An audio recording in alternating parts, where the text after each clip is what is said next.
Vaïgash dimanche. Donc je disais, on va faire un Zohar passionnant parce que tout va se jouer à une lettre. Alors on a fait un cours mercredi dernier sur un point dans Cordovero sur comment est-ce qu'il fallait étudier le Zohar, comment est-ce qu'il fallait prêter attention à chaque mot du Zohar et comment il fallait effectivement, a fortiori, porter attention à chaque mot de la Torah.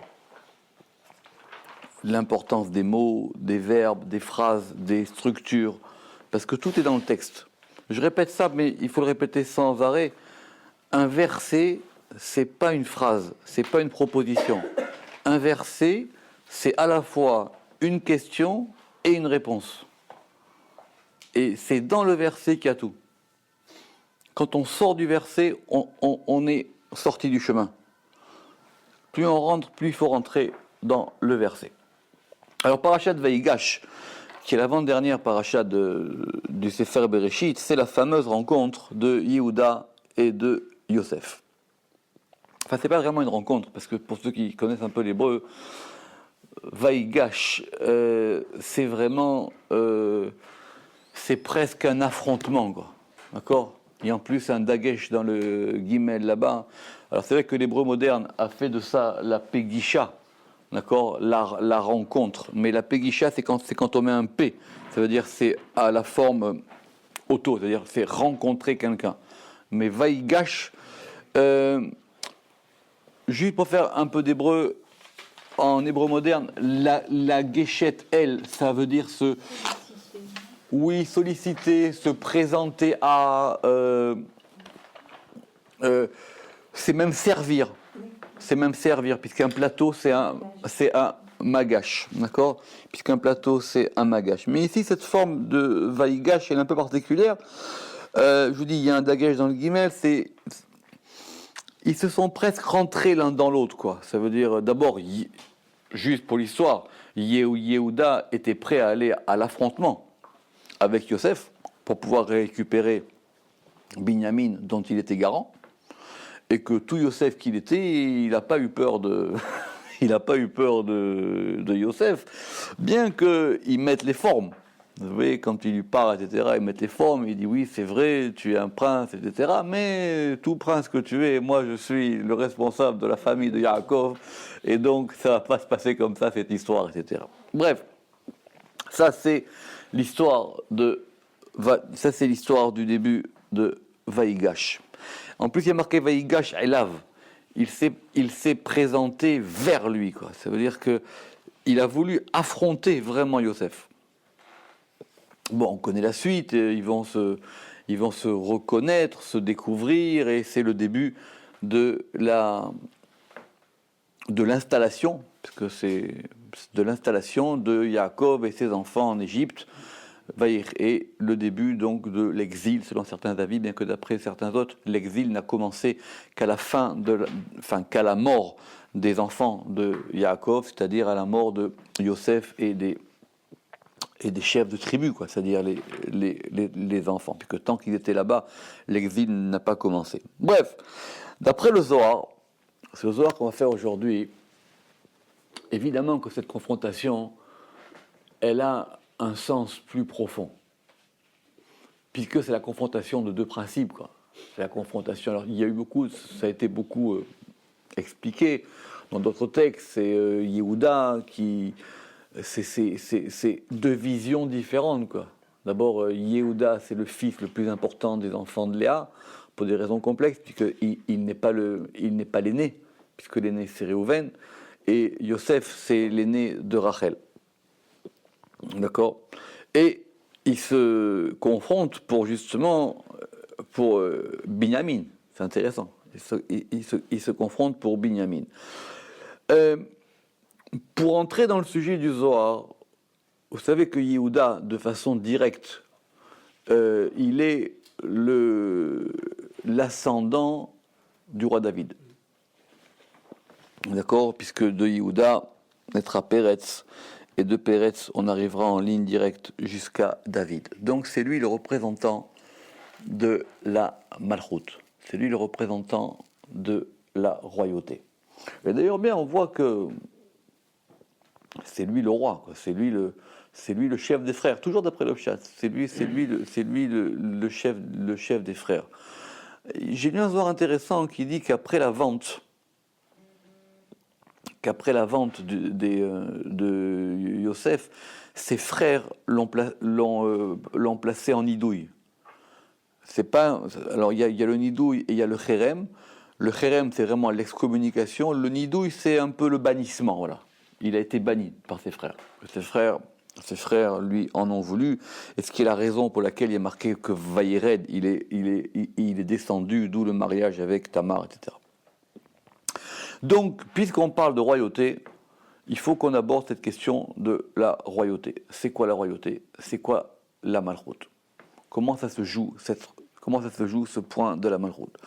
Alors, c'est un zohar fondamental parce que, comme je vous l'ai dit au début, sur une lettre du zohar, il va y avoir des grandes conséquences.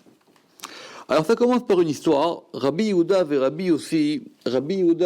Rabbi Yossi et Ar'ou Bekfar Hanan. Ils se sont rencontrés dans un endroit qui s'appelle Kfar Hanan.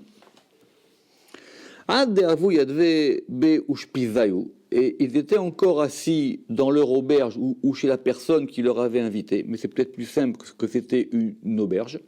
Donc ils étaient là-bas, ils étaient installés dans une auberge. Il y avait donc des auberges où les gens pouvaient se restaurer.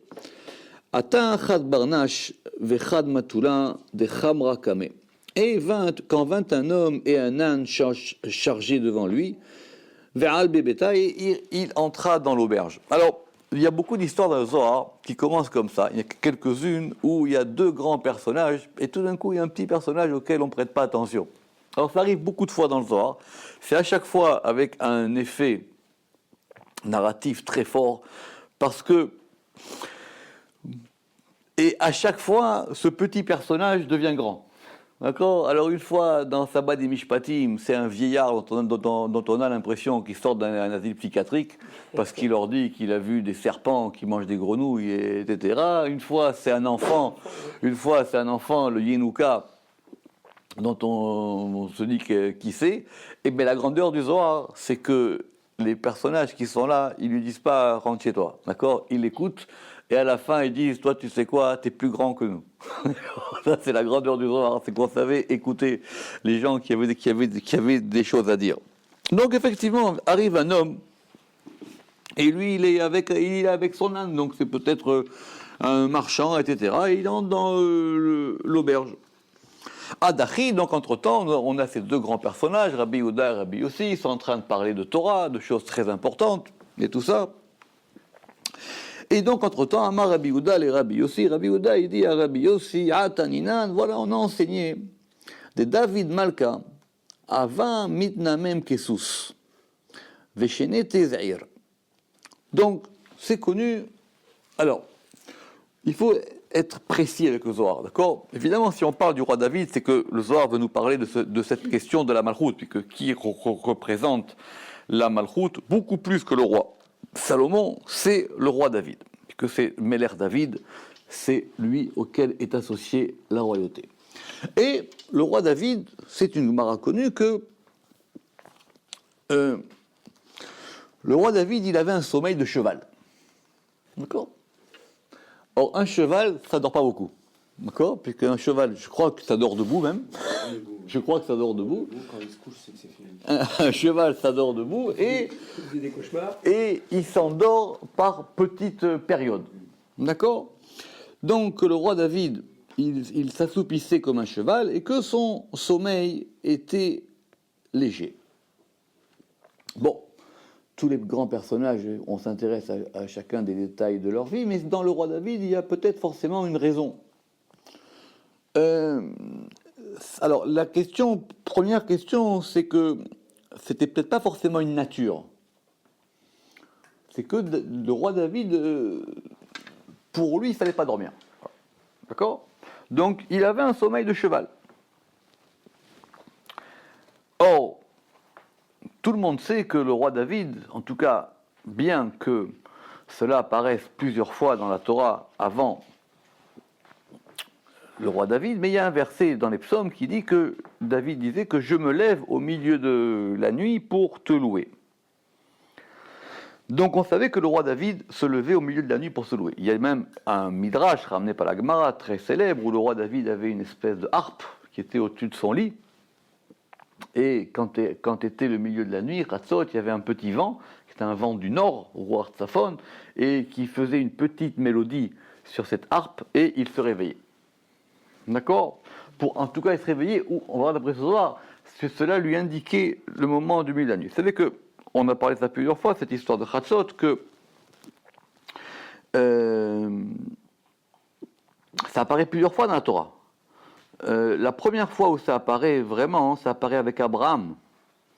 Ça apparaît avec Abraham lors de la guerre avec les rois. D'accord ? C'est dans Parashat Lech Lecha. Et dans cette guerre, et là il y a un verset qui dit que, selon certaines explications, que la nuit s'est divisée en deux pour lui. D'accord ? Après, ça reviendra avec la sortie d'Égypte. Quand Dieu dira à Moïse, je les ferai sortir au milieu de la nuit. Mais bon, il y a une notion comme ça de Chatzot Laïla, qui est dans la Torah, qui n'est pas vraiment expliquée, mais qui est là. En tout cas, le roi David, lui, c'était clair qu'au milieu de la nuit, il était réveillé. Mais on va essayer de comprendre aujourd'hui pourquoi. C'est pour ça que c'est un zohar important sur cette histoire de Chatzot. Alors, on va essayer de suivre le fil narratif du Zohar. Donc il lui a dit, voilà, tu sais, Rabbi Yoda, il a dit à Rabbi aussi, le roi David, il avait un sommeil de cheval. Donc il dormait de façon légère, d'accord ? Veshinete Zahir. La Gemara, elle est plus précise, elle dit que jusqu'au milieu de la nuit, le roi David s'assoupissait comme un cheval. Donc on veut comprendre quel était le rythme du sommeil du roi David. Et comment se levait-il au milieu de la nuit ? J'ai traduit milieu de la nuit, mais en hébreu c'est plus précis, c'est à la division de la nuit. D'accord ? Palgut Laila, c'est au moment où la nuit se divise. Alors évidemment, c'est pas minuit, hein, on est d'accord, hein, parce que la nuit, minuit, ça marche pas du tout comme ça, c'est qu'on fait un calcul, et on calcule en fin de compte la moitié de la journée et la moitié de la nuit. Donc ça tombe jamais à minuit. Ça tombe très rarement à minuit, parce que minuit, c'est par rapport à des heures de 60 minutes, et donc effectivement, c'est 12 et 12. Et comment se levait-il au milieu de la nuit ? Alors il dit, mais parce que s'il dort comme un cheval, quand c'est qu'il dort ? Parce que ce moment de Chatzot, c'est un point dans le temps. C'est tac, il est Chatzot à 48 ou à 47, ou ça dépend des jours, mais après c'est plus Chatzot. Donc comment est-ce qu'il pouvait faire par rapport à ça ? Et il ne se réveillait donc qu'au tiers de la nuit. Évidemment, parce que s'il dort comme un cheval, donc soit il dort pile au moment de Chatzot, mais c'est pas ça que le Zohar va dire, soit en fin de compte, il peut dormir n'importe quand, puisque à chaque fois, c'est des mesures tellement courtes que c'est pas très important. Alors il dit, Amarle Besha'ata De'el Laila, au moment où entre la nuit, donc dès qu'il commence à faire nuit, Avayativ Imkol Reva Vebeite, il siégeait avec tous les grands de sa maison, avec tous les puissants de sa maison, Vedaïn Dina, et il jugeait. C'est pas évident parce que je ne suis pas sûr qu'on peut juger la nuit. Vous savez qu'on ne peut pas juger Shabbat. Il n'y a pas de Bet Din Shabbat parce qu'il n'y a pas de Din Shabbat et il n'y a pas de Din la nuit. Donc ça veut dire que peut-être il tranchait des problèmes. Il tranchait des problèmes. Il avait son conseil des ministres, on va dire. Il avait son conseil des ministres vers Sig Bemele de Oraïta et il s'occupait de paroles de Torah. Notez la différence dans les termes. C'est qu'ici, le Zohar, il va dire, il s'occupait, asik. Être asouk, comme en hébreu moderne, c'est être occupé.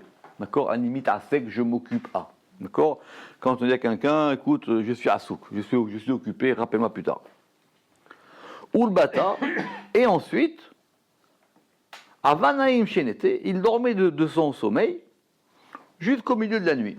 Donc voilà, donc même s'il dort comme un cheval, il a du temps toute la nuit, parce que c'est pas longtemps. On va voir c'est quoi cette notion de sommeil de cheval. Donc il s'assoupissait un petit peu, il s'assoupissait un petit peu, il s'occupait, et puis après, à Ratzot, il était réveillé. Moi j'ai connu des grands rabbinim qui faisaient comme ça aussi. Bon, ce sont là c'est plus des natures, quoi. Des gens, ils dorment pas, ils s'assoupissent un peu, ils se réveillent. Ils s'assoupissent, ils se réveillent. Bon, je sais pas, peut-être sauf le Shabbat, mais en tout cas, ils faisaient comme ça. Et donc, Vekam Bepagut Laila, et donc il se levait au milieu de la nuit, Veitar, et donc il s'éveillait. Et là, le soir, alors qu'avant on avait dit Ve'asik, il s'occupait, maintenant on va dire Veishtadel. L'ishtadel, c'est plus approfondir. Alors, l'ishtadel, c'est s'occuper fortement d'une chose. D'accord. Quand on dit Ani Michel, ça veut dire je fais. Alors, en hébreu moderne, c'est un peu galvaudé, mais ça veut dire je fais tous mes efforts pour. Voilà, je m'efforce de. Enfin, je fais mon possible. Ou je fais mon maximum pour. D'accord. C'est ça l'ishtadel. Bon, l'ishtadlut dans la chassidut, c'est le fait de mettre en place des moyens, et après c'est Dieu qui décide. Mais dans le Ramaz, il fait remarquer que ce verbe-là de l'ishtadel, c'est vraiment approfondir. C'est vraiment une étude approfondie. Veishtadel bepurhana démarré. Et il approfondissait le service de son maître. Bepurhana démarré. Ça veut dire qu'il avait une étude de Torah qui était maintenant après le milieu de la nuit, qui était beaucoup plus approfondie. Beshirin vetush bechan, avec chant et louange. Alors c'est intéressant parce que vous savez que le roi David il a composé des psaumes, mais ici on est en train de nous dire que les psaumes du roi David c'était comme son limoud. Chut. Les psaumes du roi David c'était comme son limoud. Ça veut dire que c'était ça son limoud. C'est-à-dire que pour lui, le fait de faire, alors les shirin vetishbachot, c'était approfondir son limoud. C'était ça de s'approfondir. Effectivement, on sait que les psaumes du roi David, c'est vraiment un univers à part, et que chaque mot des psaumes, chaque verset des psaumes, il y a beaucoup de choses. Il y a d'ailleurs beaucoup de kavanotes sur les psaumes qui ont été écrites, et tout est mesuré dans les psaumes. Tout est mesuré. On a l'impression que c'est poétique. C'est vrai qu'il y a une langue des psaumes, mais tout était comme ça. Donc effectivement, voilà. Donc ça c'est l'histoire connue. Le roi David, il se levait au milieu de la nuit et il avait un rapport avec Dieu qui était le rapport des chants et son rapport des psaumes. On a vu la dernière fois dans le Zohar ce que les chants pouvaient faire, etc. Alors ils sont en train de parler, Rabbi aussi et Rabbi Yehuda, et il y a l'Ani qui lève la main et il dit Adachi Amar ou Barnash. Alors cet homme dit Mila Deka Mirtu Achiu. Il dit mais est-ce que vous croyez que c'était comme ça? Est-ce que vous croyez que c'était comme ça? D'accord. Est-ce que la chose dont vous parlez est ainsi? Mila. Alors, on pourrait affiner la traduction. C'est est-ce que cette chose plutôt que la chose. Est-ce que cette chose, des cas amiretou, que vous avez dite, elle est ainsi? Bon, on peut peut-être arranger un peu la phrase. Est-ce que cette chose dont vous parlez est ainsi? Raza de milacha. Je vais moi maintenant vous dire quel est le sod de cette affaire. Quel est le mystère de cette histoire-là. Donc on parle du roi David. Donc c'est pas n'importe qui. Et là maintenant il va dire une phrase un peu énigmatique. Toujours dans le Zohar, quand ces gens-là ils prennent la parole, tout de suite ils disent de choses qu'il faut décrypter. Déa, parce que, ou car, David Malka, le roi David, Chai, Vekayam, le Alam ou l'Alme Almin. Alors, tout le monde connaît la chanson de David Melech Israël, Chai, Vekayam, mais il faut comprendre pourquoi est-ce qu'on lui attribue à lui ce degré de Chai, et qu'on n'attribue pas forcément aux autres personnages. Alors il dit parce que le roi David, on va lire ça tranquillement après, Chai, il est vivant, Vekayam, Alors, Chai Vekayam, il est vivant et il se maintient. C'est ça la bonne traduction. D'accord? Chai Vekayam, il est vivant, et alors, c'est pas un verbe, mais en tout cas, il est vivant, c'est un adjectif. Enfin, il est vivant et maintenu, ou il est vivant et il se tient. C'est vrai que le kiyum en hébreu moderne a donné l'existence, mais ça ne marche pas dans l'hébreu biblique. D'accord? C'est vrai que le kiyum, c'est l'existence, d'accord? Comme on dit par exemple kum amdina, etc. Mais littéralement, c'est de se lever. D'accord? Kayam, c'est quelque chose qui se tient, qui est debout, qui se maintient. D'accord? Alors, Le'alam ou l'alme almin. Alors c'est vrai qu'il y a une expression qui revient dans la Torah quand on dit par exemple Baruch Hashem le'olam, d'accord? Ou Baruch Hashem kevod machuto le'olam vaed. D'accord? En général, on traduit pour toujours. Bon, c'est facile. D'accord? C'est pour toujours. Le'olam. Alors évidemment, c'est pas la bonne traduction, mais c'est ce qu'on veut dire. On veut dire que cette chose-là, elle est pour toujours. D'accord? Et dans le Kaddish, on a les alam, les alme, almaya. Olam, littéralement, c'est un monde. D'accord? Ou par exemple, on a mina olam ada olam. Littéralement, d'un monde à un monde. Min olam ada olam. Alors là, dans les traditions classiques, on dit de toujours à jamais. D'accord? Ça veut dire pour tout le temps. D'accord? Alors l'hébreu moderne a des expressions plus claires, c'est que quand on veut dire pour toujours, qu'est-ce qu'on dit? On dit la netzach. D'accord? Netzach, c'est l'éternité en hébreu moderne. D'accord? La netzach, ça veut dire c'est pour tout le temps. D'accord? Alors là, on va voir, c'est plus compliqué, donc c'est pour ça que j'ai choisi de traduire littéralement l'Alam pour le monde, ou l'Alme est pour les mondes, Almin est pour les mondes des mondes. D'accord? Alors il est en train de leur expliquer quels sont les statuts, quelle est la configuration dans laquelle était le roi David. Alors on va faire un peu de sphirote si vous voulez, parce que c'est comme ça que le Ramak explique ici.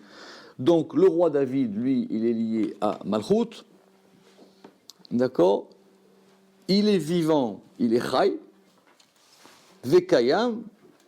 Alors il est vivant pour lui-même, Chai c'est par rapport à lui, mais il est Kayam dans le sens où c'est quelqu'un qui maintient une chose. C'est comme ça que le Ramak explique. Chai Vekayam, lui, il est vivant. Déjà vivant, c'est un grand degré. C'est-à-dire qu'il est lié aux côtés de la vie. On va voir que c'est le sujet d'ici. Il est lié aux côtés de la vie. Le roi David, il est complètement du côté de la vie. Et il se maintient. Et il est le maintien de l'alliance. Donc on va remonter doucement de Malchut à Yesod. D'accord?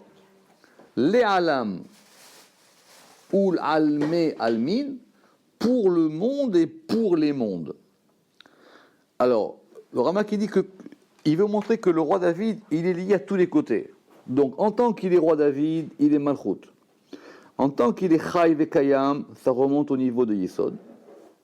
Le'alam, la note 8, c'est par rapport à Bina. Ou l'alme, c'est par rapport à Chochma. Almin, c'est Keter. Donc le roi David, il a le maintien de tout. Vous vous rappelez que c'est la question qu'on avait posée une fois, et juste entre parenthèses, pourquoi le roi David n'a pas construit le Beth Amikdash. D'accord? Le Zohar, il dit que, enfin, on comprend du Zohar que s'il avait construit, il aurait été indestructible. D'accord? C'est pas comme on dit d'habitude, c'est parce qu'il avait du sang sur les mains.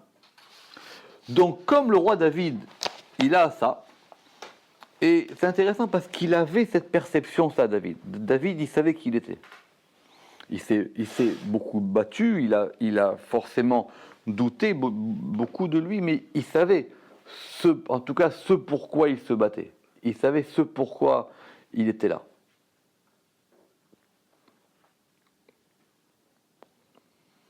Il y a beaucoup d'histoires sur le roi David. Rappelez-vous que le Zohar il raconte que Dieu, il a montré à Adam Arishon toutes les Neshamot qui allaient être dans le monde. D'accord? C'est ça l'histoire de Zé Sefer Toldot Adam. C'est-à-dire que Dieu a montré à Adam Arishon le livre de toutes les âmes. C'est ça qui est marqué dans la Torah, Zé Sefer Toldam. Voici le livre des enfantements de Adam. Et quand il est arrivé à la Neshama de David, il dit, mais c'est quoi cette Neshama? Dieu lui dit, écoute, cette Neshama, elle est en haut, elle ne peut pas descendre, parce qu'il lui manque de la vie. D'accord? Alors Adam Arishon, il lui a dit, tu sais quoi? Je vais lui donner. Donc Adam Arishon, qui devait vivre 1000 ans, il a vécu 930 ans. Le roi David n'a vécu que 70 ans. On verra pourquoi 70 ans. Mais le Zohar, il ramène les deux, et il dit que les deux sont vrais, que c'est aussi les Avot qui lui l'ont donné. Parce qu'il y a deux Midrashim. Un qui dit que c'est Adam Arishon. Adam Arishon, il devait vivre 1000 ans, et il est mort à 930 ans. Donc il a donné 70 ans. Et le Zohar ramène les deux, et apparemment c'est pas en contradiction. Il dit que ce sont les trois patriarches, selon un conte dont j'ai pas en tête, où Abraham, Yitzhak et Yaakov lui ont donné chacun des années de leur vie. Évidemment, chacun n'a pas donné le même nombre, parce qu'il faut arriver à 70, et c'est intéressant de savoir qui a donné combien. Donc le roi David, il est lié à ce degré de la vie, de cette vie qu'il a reçue. Mais David Malka, Avanatir, et le roi David, il s'est gardé ou il s'est préservé, Kol Yomoy, tous ses jours, toute sa vie, des laït am ta'amita, pour ne pas goûter le goût de la mort. Il a dit, je ne veux pas avoir de rapport avec la mort. Alors vous allez me dire, pour un guerrier, c'est un peu compliqué. Mais, donc on parle d'un autre degré de vie. Il voulait être tout le temps lié aux forces de vie. Même si c'est un guerrier, et un guerrier doit faire la guerre, peut-être même, vous savez quoi? Justement à cause de ça. Parce que c'est un guerrier, parce que c'est quelqu'un qui doit faire exister des choses dans ce monde, et dans ce monde, au bout d'un moment, il n'y a pas d'autre chose à faire que faire la guerre. Sinon, on reste en recul du monde, en tout cas, quand on est lié à ce degré-là. Justement, pour ça, il devait se préserver d'être en contact avec la mort. Begin de Sheta, Had Mishitin Bemitayu, parce que le sommeil est 1/60 de la mort. Alors, il ne voulait pas que son degré soit affecté par la mort. Il ne voulait pas avoir de contact entre ce qu'il est lui, ce qu'il représente, la malchoute, et le principe de la mort. Et la mort, c'est 1/60. Enfin, le sommeil, c'est 1/60 de la mort. Il y a une question classique qui dit, mais comment on peut dire à la fois que la mort, c'est 1/60, enfin, que le sommeil, c'est 1/60 de la mort, et que le sommeil, c'est aussi une prophétie? Il y a aussi la prophétie. Alors il dit, bon, ce sont deux choses différentes. C'est par rapport au rêve, c'est pas par rapport au sommeil lui-même. Alors c'est vrai et après on fera la différence qu'il y a des rêves éveillés et il y a des rêves endormis. Mais en tout cas, évidemment, les gens qui ont des visions éveillées, c'est toujours plus fort que ceux qui ont des visions, que ceux qui ont des visions endormies. Et le Zohar, il dira même qu'il y a une différence entre ceux qui, éveillés, ont des visions les yeux fermés et des visions les yeux ouverts. D'accord? C'est marqué dans le Zohar, parce qu'il y a des gens même éveillés, ils ferment les yeux, ils ont une vision, ils sont éveillés. Et il y a des gens qui ont des visions les yeux ouverts. Donc ça, c'est encore plus fort. David, Begin Dourté, à cause de son endroit. Son endroit, ça veut dire sa place, son lieu à lui, c'est son makom à lui. Diouchai, qui est vivant. Là, Avanaïm, et là, Shitin Nishme. Il ne s'assoupissait que 60 respirations. Donc, définition du sommeil du cheval, c'est simplement 60 respirations. Donc, vous comptez 60, il dort, il se réveille. 60, il dort, il se réveille. 60, 50. Il dort, il se réveille. 59. Justement, ça va être la question. Ça va être la suite. De'ad shitin nishme chaser chad, parce que jusqu'à 60 respirations moins une, ou chai. Donc, quand on dit jusqu'à 60, c'est 60 véload, comme on dit dans la Gemara, c'est-à-dire c'est 60, mais non inclus. D'accord? Il faut être précis que le texte. Donc, c'est 60 non inclus. Donc, c'est 59. Ok. Le Rama qui dit parce que si le degré de la mort avait touché David, automatiquement la malchoute elle serait descendue dans les clipotes. Ce qui est marqué ici. Il aurait fait descendre la royauté jusque dans les écorces.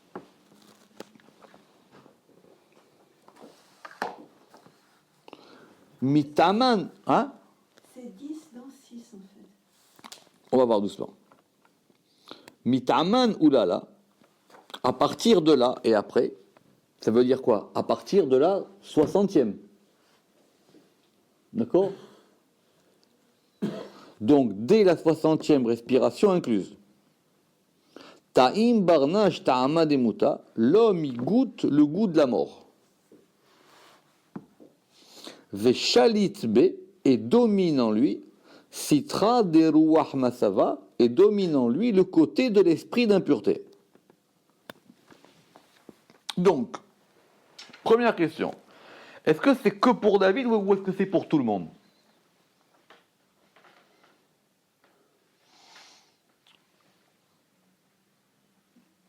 A priori, c'est pour tout le monde. Pareil. Dès qu'on dort plus que 60 respirations, on a un lien avec la mort. Le roi David, parce qu'il est le roi David, parce que lui, il sait qu'il est lié à ce degré de Chai, de Kayam, lui, il n'a pas le droit de toucher à ça. Les autres, nous, on fait avec. Comment on fait avec? C'est qu'on doit se débarrasser de cette impureté de la mort. D'où Netilat Yadayim. Ça va être le sujet d'aujourd'hui. D'où le fait qu'il faut se purifier tant qu'on peut, autant que faire se peut, de ce degré de la mort qui est en nous. Très bien. Alors, le Ramak va essayer d'y voir un peu clair, c'est la note 16. Donc on a dit, donc ça fait 59, on est d'accord? Et donc ça arrive quand? Ça arrive à la 60e. Donc dès qu'on rentre dans la 60e. Alors, le Ramak il dit comme ça. Il dit la 60e respiration, donc la dernière, qui est le dernier degré des 6 séphirotes inférieures. Donc on va prendre les 6 séphirotes. Chesed, Gvura, Tiferet, Netzach, Od, Yesod. Quand on arrive, donc ça fait 6. 6 séphirotes, chacune composée de 10. Il ne faut pas que le compte soit complet. Donc si on peut enlever une, ça empêche que cet ensemble-là soit saisi par les clipotes. En fin de compte, c'est une totalité. Quand cette totalité-là, elle fait comme ça.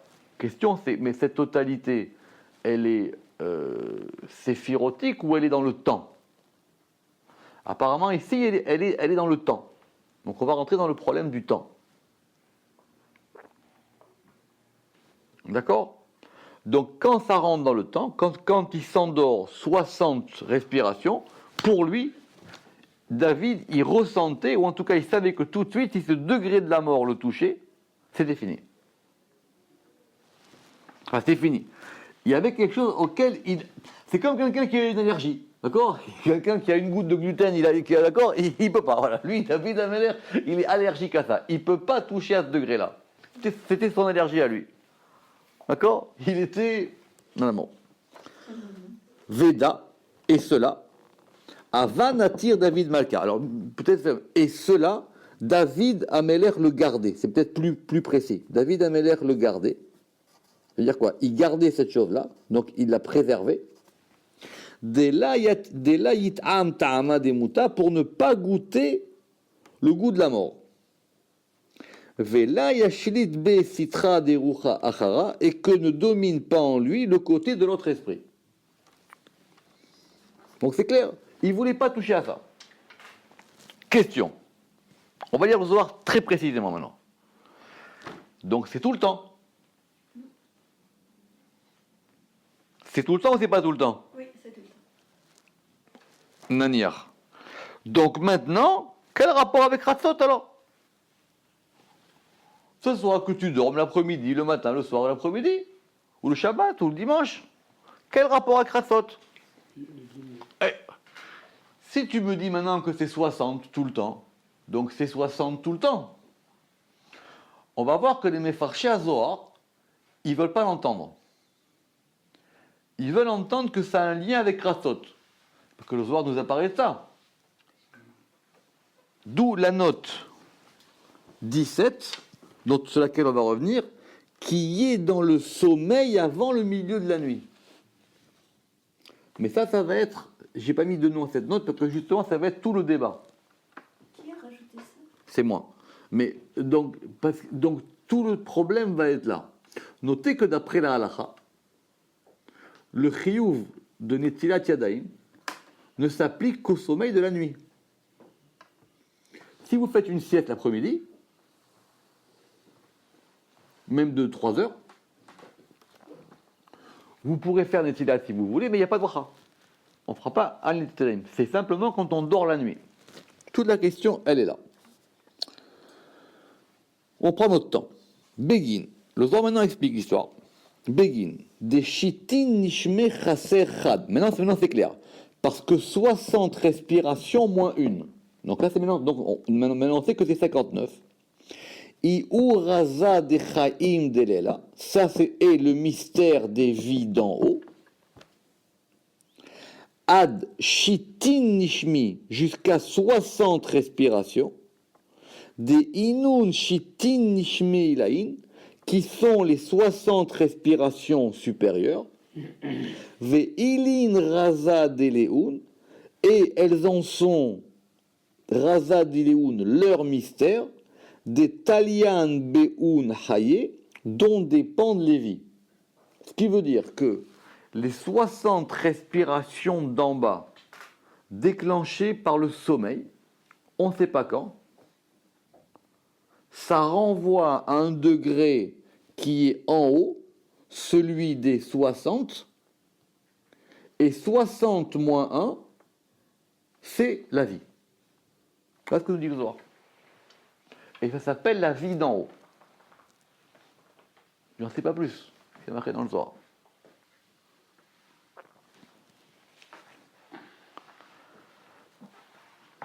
Ou mikan ultata, et à partir de là et en dessous, raza de mutaou, et à partir de là et en dessous est le mystère de la mort, en dessous des 60 respirations supérieures.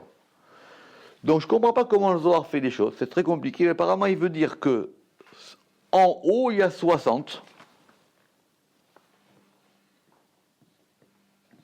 et ça dépend de la vie. Maintenant à partir de ça et en dessous, c'est le mystère de la mort. Donc, c'est-à-dire que si on descend de 1, on rentre dans Raza Lemita, mais nous, on avait dit 59.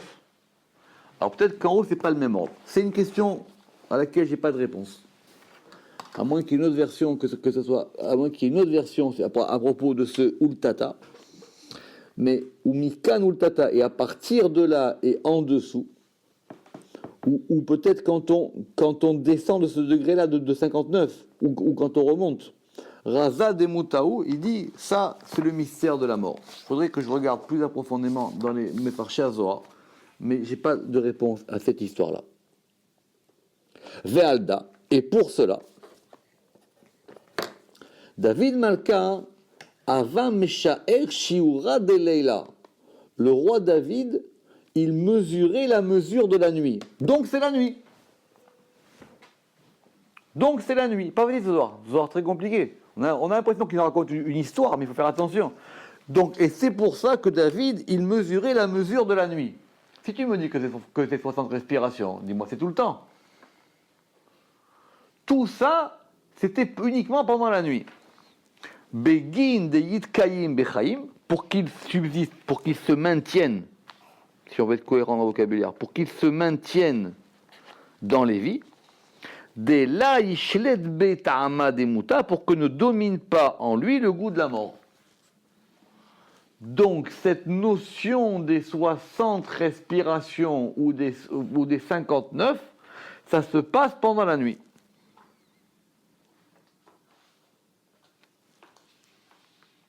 Vekad it pelig laila. Et quand la nuit se divisait, ça veut dire au moment du milieu de la nuit, de Chatzot, Ava David mitkayem beatre. David, il se maintenait dans son endroit, ça veut dire il veut rester à son degré de malchut. Begin de kad itar palgu laila.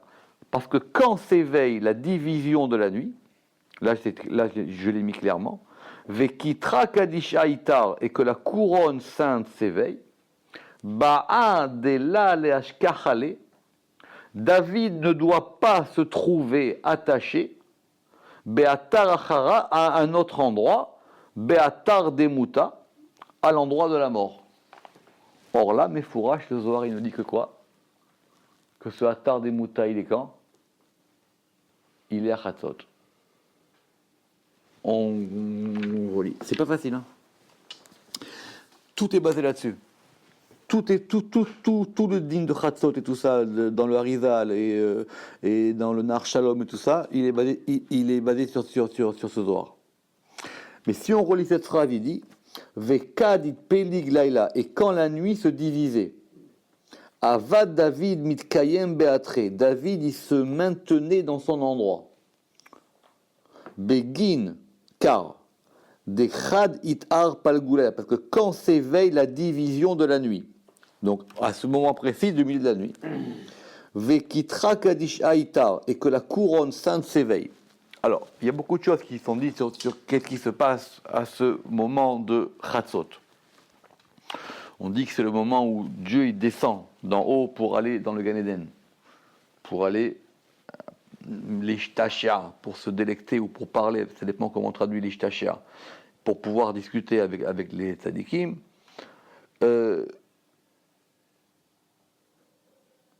Et ici, il dit, c'est quand la couronne sainte s'éveille. Vekitra kadisha itar. En tout cas, c'est un moment où il va, pour résumer, où il va se procurer, où il va se passer un changement. Il y a un changement qui se passe à Chatzot. Ce changement, il opère des bouleversements.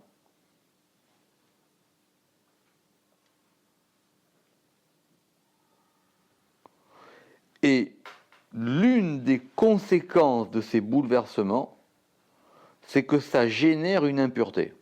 Ce que je vous dis là, notez-le, parce que c'est le résumé d'années sur cette histoire-là.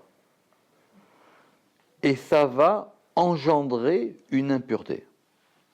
Pour celui qui dort à ce moment-là.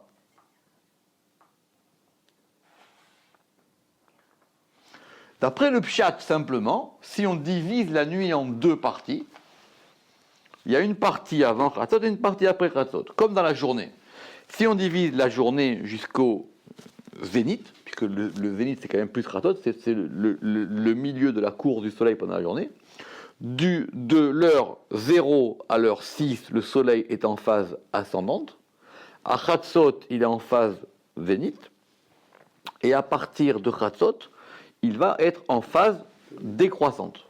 C'est pour ça qu'on va prier Mincha après Chatzot.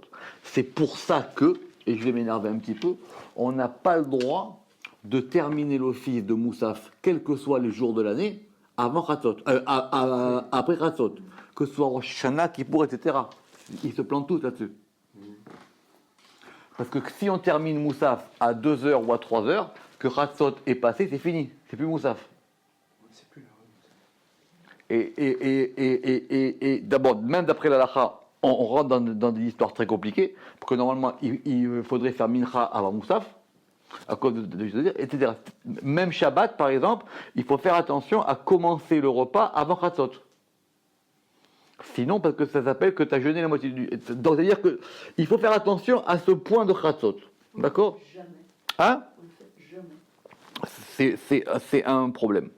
Mais en tout cas, il faut faire attention à ce point de Chatzot. Pour celui qui veut rentrer dans cette histoire de Chatzot, ce qui est vraiment un truc très à part, il faut commencer au moins par noter cette heure dans son agenda. Moi, j'ai une alarme, mais il faut avoir au moins ce point-là. Peut-être pas la nuit, parce qu'au début, c'est pas facile d'avoir des nuits courtes, mais au moins la journée. C'est quoi l'adresse ? D'accord? Au moins pendant la journée. Donc ce point de Khatsot, je reprends. D'après le Pshat, c'est très facile. D'accord? Votre journée se divise en deux et votre nuit de même. Donc si de 0 heure, enfin de l'heure 0 du lever du soleil à l'heure 6, le soleil est en phase ascendante, d'accord? Notez que d'après le Rambam, on peut prier Sharet jusqu'à Khatsot. Kriyat Shema, c'est un autre problème, jusqu'à Khatsot. À partir de Khatsot 1, le soleil va commencer à décroître. Vous ne le voyez pas, mais ça commence à décroître. Donc, vous avez ce qu'on appelle le matin et l'après-midi. On est d'accord? Idem pour la nuit. Du début de la nuit jusqu'au milieu de la nuit s'obscurcit. Et à partir de Khatsot, la nuit commence à se désobscurcir. Donc, du début de la nuit au milieu de la nuit, c'est le moment où l'obscurité grandit. Et à partir de Khatsot, le jour commence à poindre. On ne voit pas grand-chose, mais c'est le début du processus qui fait qu'on va arriver jusqu'à la fin de la 12e heure de la nuit, qui sera donc concomitante avec la première heure du soleil, ou du jour, parce qu'évidemment, il y a un écart entre le jour et le soleil. Parce que le jour se lève avant le soleil. En tout cas, ici, le Zohar nous dit qu'à ce moment-là, on revient là-dessus, qu'à ce moment-là du milieu de la nuit, David Améler, lui, il faisait attention à se maintenir dans son endroit, parce que quand s'éveille la division de la nuit, c'est-à-dire quand va maintenant s'éveiller, poindre ce moment-là, et à ce moment-là, le Zohar ici nous explique que Kitra Kadisha Itar, ça veut dire quoi? Qu'il y a une couronne sainte qui s'éveille. David, il ne doit pas se trouver attaché à un autre endroit qui est l'endroit de la mort. Mashma, que c'est ce moment de Khatsot qui fait que si David se trouve endormi à ce moment-là, il goûte la mort. L'homme échané, les 60 ou pas. Ou alors on va dire que les 60 c'est encore autre chose. Parce qu'il a dit, lui, moi quoi qu'il arrive, je ne veux pas dormir plus que 59. Ah, alors c'est tout le temps. Et Khatsot, à Khatsot c'est encore autre chose. C'est très complexe ce Zohar.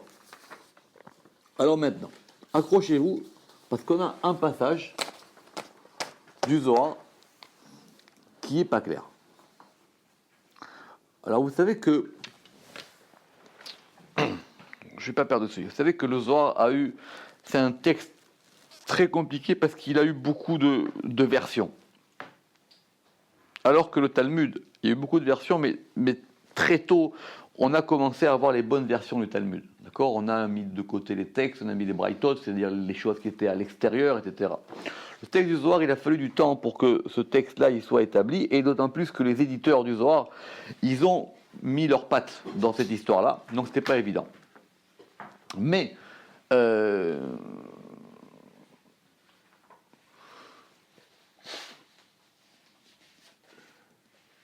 il est possible que le Harizal ait vu les premières versions imprimées du Zohar. C'est pas sûr. En tout cas, historiquement, c'était possible. Mais je ne sais pas si vraiment elles sont parvenues jusqu'en Israël. Mais en tout cas, le Harizal a fait de l'ordre dans le Zohar. En tout cas, il a nettoyé un peu. D'accord? Ça s'appelle des Agaot qui ont plusieurs noms, qui s'appellent en tout cas des Rechemet, il y a plusieurs des Rechemet, mais les Agaot de Rechemet, c'est-à-dire ce sont des trucs d'Arizal où là, il a dit il faut rajouter une lettre, là il faut enlever une lettre dans le Zohar. Et après, c'est passé dans les éditions ultérieures. Ici, c'est le cas, et on va voir comment est-ce qu'à une lettre précise, l'histoire va changer. Pourquoi? Begin. Des kad it pelig laila, parce que quand se divise la nuit, ve kedusha ila itar, et que la sainteté supérieure s'éveille. Donc, c'est un moment important, Khatsot. D'accord? On a dit que c'était, dans la phrase d'avant, on a dit quoi? On a dit que c'était quand la couronne sainte s'éveille, Kitra Kadisha, et maintenant on dit que c'est la sainteté supérieure qui s'éveille. Alors, on va lire les deux versions. Première version. Ou barnash naim be'arse. Et l'homme, il dort dans son lit. Velait ar, et il ne s'éveille pas. Le hashgacha bi'ikara démarré, pour surveiller l'honneur de son maître. Aïou it kachar beraza demuta, alors il est attaché, plus que lié. Alors il est attaché beraza demuta, au mystère de la mort, ou midabek be'atar achara, et il adhère à l'autre endroit.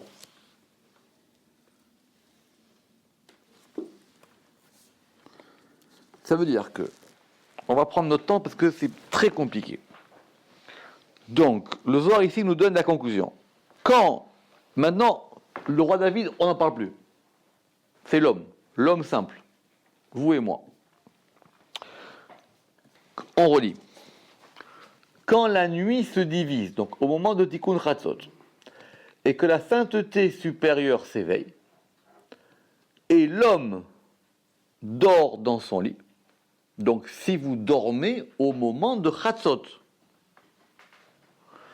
et que vous ne vous éveillez pas pour surveiller l'honneur du patron, alors vous êtes automatiquement attaché à la mort et vous êtes en lien avec la Sitra Achara.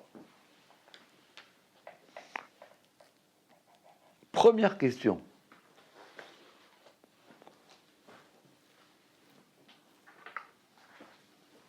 Et c'est une question qui me turlupine depuis de nombreuses années, moi. Il se passe quelque chose à Chatzot. Ce qu'on nous dit, très bien. Cette chose, elle se passe à Chatzot, dans les mondes d'en haut. Nous, on ne sait rien, on dort. Il se passe quelque chose dans les mondes d'en haut. On a dit, la sainteté supérieure s'éveille, on a dit, c'est Kitra Kadisha, le Zohar, il va dire beaucoup de choses là-dessus, etc. Maintenant, vous, à ce moment-là, vous dormez. Je vais poser des questions bêtes. Est-ce que ça empêche en haut la chose d'agir ou de se produire? Peut-être.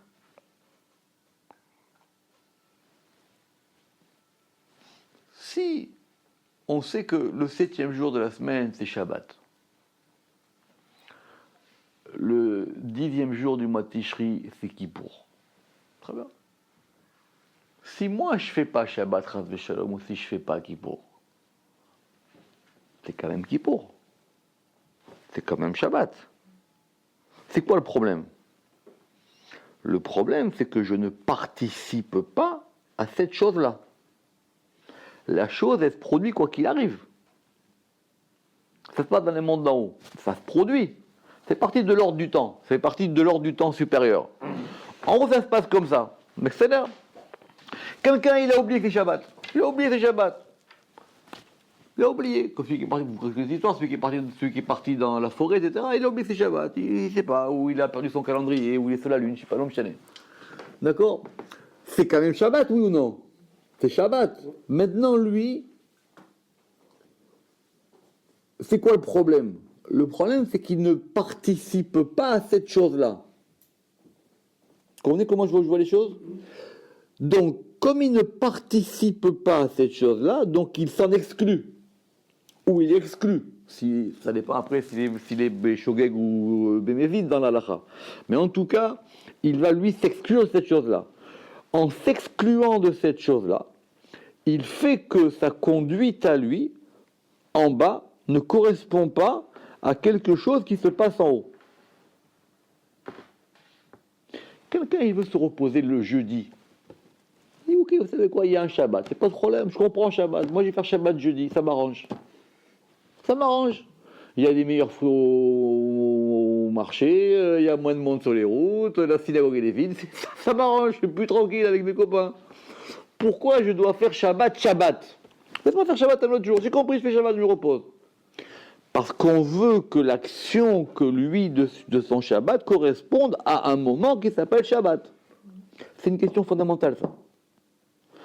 Donc, il faut qu'il soit en adéquation avec un temps qui est au-dessus de lui. Quelqu'un, il veut faire Kippour en juin. C'est le jour où je pardonne mes fautes. Pourquoi je dois attendre Kippour? Je fais quand je veux, moi.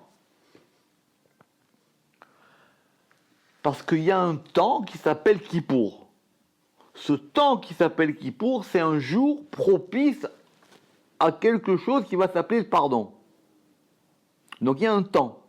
Ce temps-là, ce n'est pas le vôtre. C'est un autre temps. On vous demande, vous, d'être en adéquation avec ce temps. Sinon, vous êtes en décalage horaire. D'accord? Donc, il faut être en adéquation avec cette chose-là. Très bien. On revient à notre histoire. Parce que le principe est le même pour tout. D'accord? Donc, nous, on croyait que les choses étaient simples. Il y avait Shabbat, les fêtes et tout ça. Et le Zohar vient nous rajouter. Il dit, non, il y a un moment très important qui s'appelle Chatzot. Ok. À ce moment-là, il se passe quelque chose de très extraordinaire et particulier dans le monde. D'en haut. Toi, de la même manière que Shabbat c'est Shabbat, de la même manière que Kippour c'est Kippour, que Pessah c'est Pessah, essaye de te trouver en adéquation avec ce moment-là. Simplement, la différence c'est que le meilleur moyen d'être en adéquation avec Shabbat, c'est de respecter le Shabbat. Le meilleur moyen d'être en adéquation avec Pessah, c'est de faire Pessah. Le meilleur moyen d'être en adéquation avec Chatzot, c'est ce que dit le Zohar, c'est d'être éveillé à ce moment-là. C'est de ne pas dormir. Pourquoi? Parce que si toi, tu manques ce rendez-vous, va se dégager sur toi quelque chose qui s'appelle Ta'ama Demita, le goût de la mort. Pourquoi? On n'en sait rien.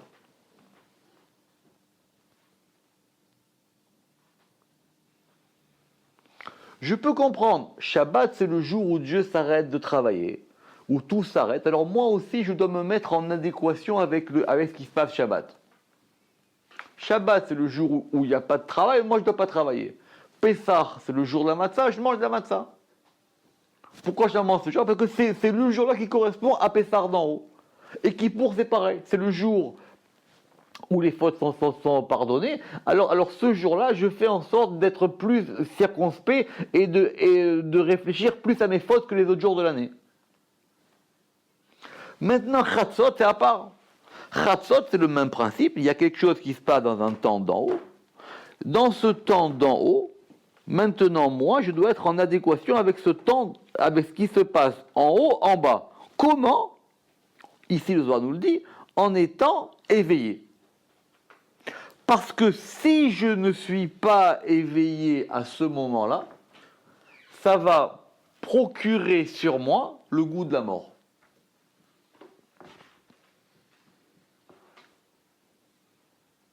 Première question.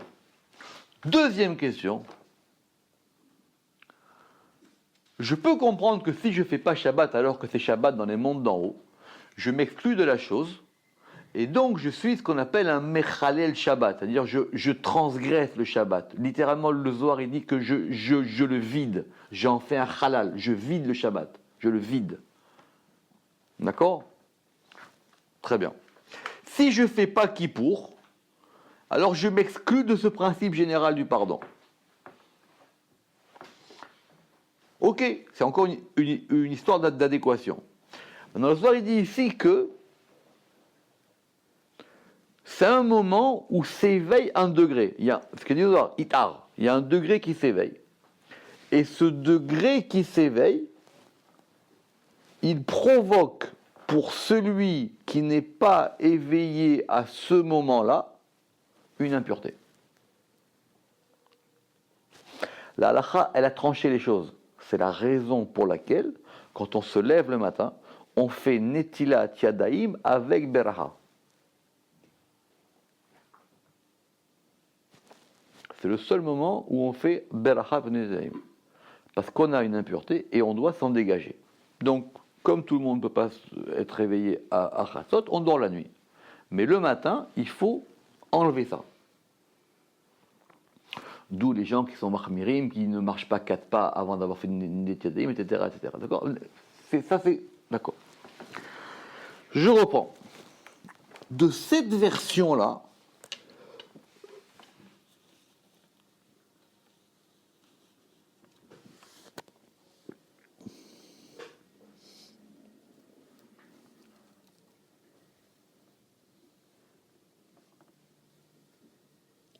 le Harizal dit qu'on a un problème sur le Dalet. On va relire. Parce que des cadres, quand la nuit se divise et que la sainteté supérieure s'éveille, et l'homme qui dort dans son lit. Alors, soit c'est l'homme dort dans son lit, soit c'est l'homme qui dort dans son lit. Vous allez dire, c'est pas une grande différence. On reprend. Quand la nuit se divise et que la Kedusha, il a Ita, et l'homme qui dort dans son lit ne s'éveille pas. Ça veut dire qu'il était déjà en train de dormir. Ou alors on dit qu'il dort à ce moment-là. On va lire la note 22 que j'essaie de faire la plus précise possible. Il existe deux versions de ce passage. Soit, et l'homme dort dans son lit, qui est la version non corrigée par le Harizal. Soit, et l'homme qui dort dans son lit.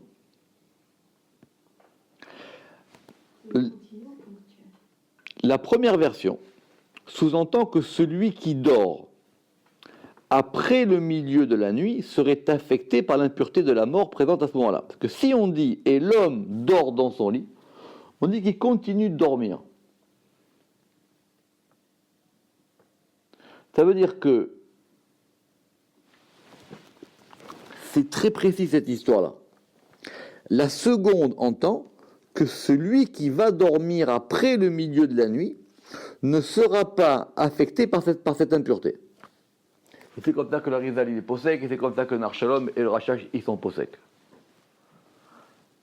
Ça veut dire que tout se joue sur ce point-là. Si à Chatzot t'es éveillé et qu'après tu vas dormir, c'est comme si tu avais fait une sieste l'après-midi. À la limite, tu n'as pas besoin de Netilat Yadayim. Exactement, ou tu le feras sans bracha. C'est comme ça que le Rachash dit. Parce que c'est ce point de Chatzot précis qui a déclenché toute l'impureté. La question de fond sur laquelle on reviendra une autre fois si Dieu veut, c'est comment est-ce que cette impureté elle est déclenchée. Je lui dis, pour Shabbat on comprend, c'est qu'on n'est pas en adéquation. Ici on ne comprend pas comment quelque chose de si saint, il peut déclencher une impureté pour celui qui n'est pas éveillé à ce moment-là. Ve'alda, David Malka Vakaim Lashgacha Bekara de Maretamid, et pour cela, le roi David, il se levait pour constamment surveiller l'honneur de son maître. Il se levait quand? À Chatzot. Donc, il dormait 59 moins 1, et il faisait attention d'être toujours réveillé à Chatzot. Donc, le roi David, il avait les deux degrés. Celui de Chatzot et celui des 60 mesures. Parce que lui, il voulait être Chai de Gabé Chai, vivant face au vivant. Le Ramak dit parce que la mort éveille la mort et la vie éveille la vie.